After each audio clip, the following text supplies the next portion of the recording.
అదే RTV app వార్తల్ని క్షణాల్లో చదివే అవకాశం ఉంటుంది. ఒక న్యూస్ పేపర్, ఒక టెలివిజన్ ఛానల్ మీ చేతుల్లో ఎప్పుడూ ఉంటాయి. ఇటీవల గౌరవ ముఖ్యమంత్రి గారు ఓపెన్ నెట్వర్క్ డిజిటల్ కామర్స్ అన్నటువంటి కార్యక్రమాన్ని కూడా ముందుకు తీసుకొచ్చారు.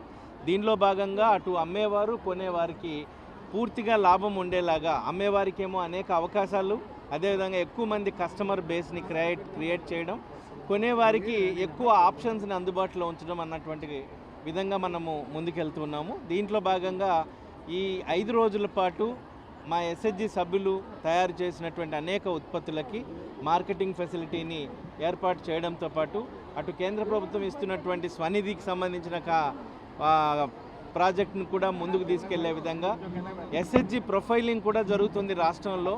ఎస్హెచ్జి యొక్క సామాజిక ఆర్థిక స్థితిగతులు ఏ విధంగా ఉన్నాయని, వారి యొక్క పరిస్థితిని బట్టి రాష్ట్ర ప్రభుత్వము ప్రత్యేకంగా వారి కోసం తయారు చేసేటువంటి పథకాలని, అదేవిధంగా వారికి సంబంధించినటువంటి లోన్స్ని కూడా అందుబాటులో తెచ్చేందుకు ప్రయత్నం చేస్తాం. ఈ కార్యక్రమానికి వచ్చిన గౌరవ ఎంపీ గారికి, స్థానిక ఎమ్మెల్యే గారికి, అదేవిధంగా డిప్యూటీ మేయర్, కార్పొరేటర్లు అందరూ వచ్చి ఈ కార్యక్రమాన్ని దిగ్విజయంగా పూర్తి చేసినందుకు కృతజ్ఞతలు తెలియజేసుకుంటూ ఉన్నాను. స్టాల్స్లో ఒక 5 స్టాల్స్ మాత్రము ఆఫీస్కి, అదేవిధంగా ఆఫీస్ మెయింటెనెన్స్కి ఉపయోగించుకొని 95 స్టాల్స్ని రకరకాల ఉత్పత్తుల కోసం కేటాయించడం జరిగింది. ఓకే, నేను ఒక మాట చెప్పాలనుకుంటున్నాను. రాజ్యసభ ఎంపీగా నేను వెళ్ళిన తర్వాత ఇంత చక్కటి సభలో పాల్గొనే అవకాశం నాకు రావటం, కేంద్ర రాష్ట్ర ప్రభుత్వాలు కల్పించేటువంటి ఎన్నో ఈ యొక్క సంక్షేమ కార్యక్రమాలు ఉపయోగించుకుని మహిళలు వాళ్ళు తయారు చేసేటువంటి ఎన్నో రకాల వస్తువులకి మార్కెటింగ్ చేయాలి.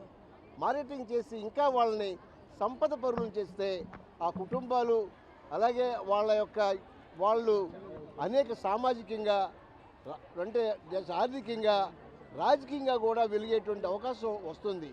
ఎలాగూ ప్రభుత్వం ఈ రోజున 33% రిజర్వేషను ఎమ్మెల్యే, ఎంపీ, లోకల్ బాడీస్లో కూడా పెట్టారు కాబట్టి వాళ్ళందరూ కూడా అంటే రాజకీయ అవగాహన పరులుగా ఎదిగి ఇటు ఒక రకంగా ఇటు వ్యాపారాలు, అలాగే సామాజికంగా ఒక అవగాహన, తర్వాత రాజకీయంగా కూడా వాళ్ళు కొంత అవగాహన కలిగి మన దేశాన్ని, మన రాష్ట్రాన్ని, వాళ్ళ కుటుంబాలని అన్ని రంగాల్లో ముందుంచేలాగా ఈ ప్రయత్నం జరగాలని నేను విశాఖ నగర రాజ్యసభ మెంబర్గా మరీ మరిన్ని వీడియోస్ కోసం ఛానల్ ని సబ్స్క్రైబ్ చేయండి. లేటెస్ట్ అప్డేట్స్ కోసం వాట్సాప్ ఛానల్ ని ఫాలో చేయండి.